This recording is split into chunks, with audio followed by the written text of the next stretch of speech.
Hindi mo ama ng Diyos, ama mo ang... Sino yung ama ng Diablo? Sino yung mga anak ng Diablo sa pinasalanan? Hindi gumagawa o sumusunod saan? Ikaw nagsabi niya. Ibig sabihin, pag hindi ka sumunod sa katwiran ng Diyos, hindi ka sumunod sa kanyang mga utos, hindi mo sinunod yung tungkulin na dapat mong gawin, hindi ka anak ng Diyos. Tama ba yun? May logic. May logic pa lang yun, ha? Hindi pa yung ano. Di ba? At totoo naman yung napakaraming anak ni Satanas sa mundong ito. Kung magbabasa pa tayo ng maraming talata sa John lang, chapter 8, verse 44, kayo'y sa inyong amang Diablo. Sabi ni Kristo ron sa mga taong nakapaligid sa kanya. Bakit? Kasi kayo'y ano? Tulad sa inyong ama na ano? Sinungaling! Ha? Kaya yung mga taong mga sinungaling saan pupunta? Nagatang ako, di ba? Chapter 21, verse 8 ng Revelation. Hindi natin ano yan. Pinakikita ko lang sa inyo kasi dapat makilala natin tayo. Tayong tao. Tayong linggo-linggo nagkakatito sa dako ito na naghahangad ng kaligtasan. Sino ba talaga tayo? Bakit tayo narito? Maraming tao sa panahon natin ngayon, hindi nila alam bakit sila narito sa ibang mundo. Kayo lang, tatanungin ko, sigurado hindi. Bakit? Hindi kasi kayo namihasang mag-aral. Kung nag-aral tayo, noong pa nalaman na natin. Ako noong kailan ko lang nalaman yan, siguro mga last 2 years lang nung nag-aral na talaga. Nung pag-aralan kong buo ang aklat ng Genesis. Nung basahin ko siya, linawin ko siya ng isa. Ang tao, tatandaan nyo, nilikha ng Diyos sa kanyang larawan at wangis. Anong ibig sabihin nun? Ang tao merong pagkamagkatulad sa Diyos. Ano yung pagiging magkatulad natin sa Diyos?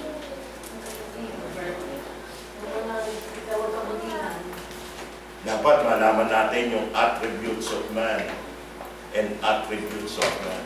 Yeah? Pero isa ang pagkamagkatulad natin sa Diyos, we are a sinless person when God created us. Totoo yun. Ang tao walang kasalanan nung siya lumitaw dito sa mundong ibabaw. Pero bakit tayo nalulong, napailalim sa kasalanan? Dala ng aking walang kaalaman. Alam niyo ba kung tayo ay susunod lang sa utos ng Diyos, hindi tayo makakasala eh. Basahin, Ecclesiastes 8:5. Haba. Sabi nga si Perli. Ecclesiastes 8:5. Tingnan nyo, pagka kayo sumunod sa utos ng Diyos, hindi kayo magkakasala eh. Basa. Ayaw magbasa, ayaw, Ecclesiastes 8:5. Ayaw nyo magbasa. Wala kayong Bible? Susunod pag ano, pag walang Bible, sabihin ko, doon kayo sa labas. Joke. Ecclesiastes 8:5. Pakibasa. Ang nag-iingat ng utos ay hindi makakaalam ng masamang bagay, at ang puso ng pantas ay nabubulay. Oh, may English yan. Pakibasa sa English, Brad. May English yan. Who keepeth the commandment shall feel no evil thing, and a wise man's heart discerneth both time and judgment. He who keepeth the commandment shall hindi makakaalam ng kasamaan.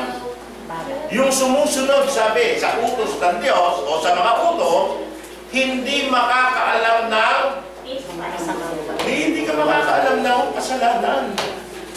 Di ba? Pag sumunod ka sa utos, hindi ka makakaalam ng kasalanan. Yun ang sabi ng Biblia, hindi ako nagsabi. Meron tayong tungkulin na sumunod sa Kanya, hindi ba? Ano yung buong tungkulin ng tao, Brad? Sino nakakalam? Yung buong tungkulin ng tao? Fear God and keep His commandment, for this is the whole duty of Ecclesiastes 12:13 yun. Matakot ka sa Diyos, sundin mo ang kanyang mga utos, ito ang buong tungkulin ng tao. Kaya kung susunod tayo sa utos, na tungkulin naman natin, at yun ang pinakikilala sa simula pa lang ng Genesis, hindi tayo magkakasala. Diba? Kasi ang pagsunod sa utos, hindi pagkaalam ng kasalanan. Bakit? Kasi isa sa likas sa tao yung kanyang kabutihan. Ang tao ay mabuti. God is good, man is good. Kasi kung hindi tayo mabuti, hindi tayo makakagawa ng mabuti. At isa sa dahilan kung bakit tayo narito sa ibabaw ng lupa, basa Ecclesiastes 3:12.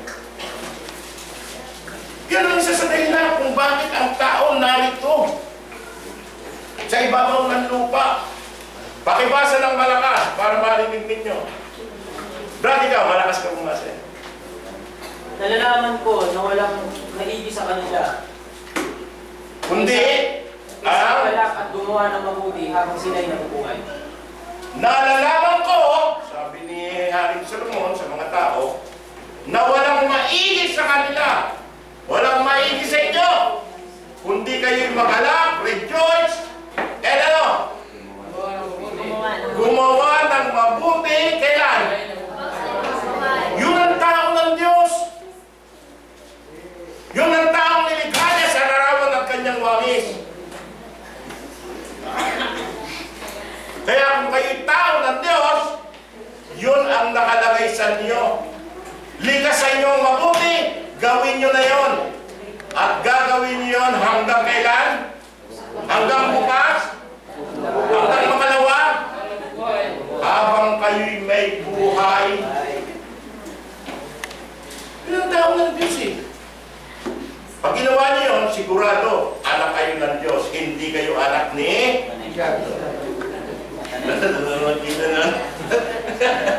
Yan! Marami na hindi natin alam kung bakit tayo narito. Isa lang yun. Pagpunta natin sa aklat ng Genesis, titiyakin ko, masisiyahan kayo ron. Makikita nyo, hindi lamang kung bakit tayo narito sa ibabaw ng lupa, kundi higit sa lahat, saan tayo patungo. Diba? Dapat kung naalam natin na nandito tayo, meron na nila kung ba tayo narito, dapat alamin din natin kung saan naman tayo papunta. Yeah? Dalawa rin naman pupuntahan. Diba? Kinakanta ng mga bata. Ano yung kinakanta ng mga bata? Langit, lupa, tsaka o, din lang pupunta tao, langit at impyerno. Pag hindi ka punta sa impyerno, ano? Langit ka. Eh, hindi ka napunta sa langit. Maraming hint sa Biblia na dapat lang na linawin, basahin natin. Alamin natin. Tatandaan nyo. Pag wala tayong alam, wala. Hindi natin makakantay yung ating miniminging buhay na wala. At lagi niyong ilagay sa inyong isip. Bilang baon na yan ang aral na nais kong bahulin ninyo sa inyong tahanan sa umaga ito. Gawin ninyo. Yun ang isa sa dahilan kung bakit narito kayo sa ibabaw ng mundo. Magala kayo dahil kayo nilikha ng Diyos sa kanyang larawan at wangis, at gawin ninyo yung bagay na pinagagawa sa iyo. Gumawa kayo ng mabuti habang kayo ay katotohanan yan, hindi ako nagsabi niyan. Yan yung nakalagay sa banal na kasulatan. Yan ang sinabi ng Diyos kay Solomon na kanyang isulat. Sapagkat yun ang katotohanan. Katotohanan pinakikilala ng banal na kasulatan. Doon muna natin tatapusin. Sa susunod na pagpunta ko rito, isimulan natin yung pag-aaral sa bagay na yan para makita ninyo yung sunod-sunod na pangyayari sa buhay ng isang tao. Ang hope ay isang kasaysayan ng taong sobrang pagtitiis. Na kaya niya nagawa ito dahil meron siyang faith. Totoo yun, pag meron kang faith, magagawa mong magtiis sa anumang klase ng pagsusubok na darating sa iyo. Siguro wala namang taong sinubok ng Diyos na tulad sa pagsubok na ginawa kay Job. Wala eh. Walang panalo yung bagyong Yolanda ron, ang dinanas ng mga taga-Ormoc. Taga-Ormoc, Leyte, Samar, at ng Cebu. Wala yun eh. Ito, ibang klase ito. Personalan ito. Pagsubok na bigay ng Diyos kay Job. Pero mo, pati mga anak mo, lahat ng anak mo, namatay. Lahat ng kayamanan mo, naubos. Tapos, nilagyan ka pa ng sakit na hindi ka lalapitan ng kaibigan mo eh. Nakakadiri. At sakit na talagang tumatagos sa buto. Pero ganun pa man, napagpisan itong lahat ni Job dahil sa kanyang pananampalataya. Kaya dapat ang isang tao may pananampalataya para magawa niya ang lahat ng mga bagay nito.